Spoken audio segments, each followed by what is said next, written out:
మంగళవారం నల్గొండలోని దొడ్డి కొమరయ్య భవనంలో అమరజీవి నర్ర రాఘవరెడ్డి 9వ వర్ధంతి సభను నిర్వహించారు. ఈ సభకు ముఖ్య అతిథిగా సిపిఎం జిల్లా కార్యదర్శి ముదిరెడ్డి సుధాకర్ రెడ్డి హాజరై మాట్లాడారు. మంగళవారం నల్గొండలోని దొడ్డి కొమరయ్య భవన్లో అమరజీవి నర్ర రాఘవరెడ్డి 9వ వర్ధంతి సభను నిర్వహించారు. ఈ సభకు ముఖ్య అతిథిగా సిపిఎం జిల్లా కార్యదర్శి ముదిరెడ్డి సుధాకర్ రెడ్డి హాజరై మాట్లాడుతూ ఫ్లోరైడ్ విముక్తి పోరాటంలో ఎస్ఎల్బిసి సొరంగంకై సాగిన పోరాటంలో నర్ర రాఘవరెడ్డి ప్రముఖులని అన్నారు. చట్టసభలలో ఇప్పుడు జరుగుతున్న చర్చలలాగా ఆ రోజులో లేవని అన్నారు. మాజీ ముఖ్యమంత్రి స్వర్గీయ ఎన్టీ రామారావు కొన్ని ప్రత్యేక నిర్ణయాలు తీసుకున్నప్పుడు నిర్భయంగా ఆ నిర్ణయాలను అడ్డుకునే వెంటనే ఉపసంహరించుకోవాలని రాఘవరెడ్డి కోరారు.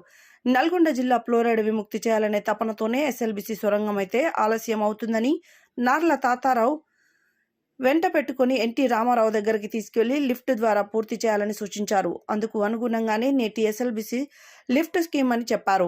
ఏ విషయమైనా కులంకుశంగా చర్చించి పరిష్కరించేవారని చెప్పారు. ఈ వర్ధంతి సభలో సిపిఎం జిల్లా నాయకులు తుమ్మల వీరారెడ్డి, నారి ఐలయ్య, పాలడుగు నాగార్జున, సయ్యద్ హషం, సిహెచ్ లక్ష్మీనారాయణ, ప్రభావతి, ఎండి సలీం, పుచ్చకాయల నర్సిరెడ్డి, మల్లం మహేష్, దండపల్లి సత్తయ్య, తుమ్మల పద్మ, మన్యం భిక్షం, బొల్లు రవీంద్రకుమార్, ఎం నగేష్, సైదాచారి, కోట్ల అశోక్ రెడ్డి, శోభన్, శ్రీనివాసాచారి తదితరులు పాల్గొన్నారు.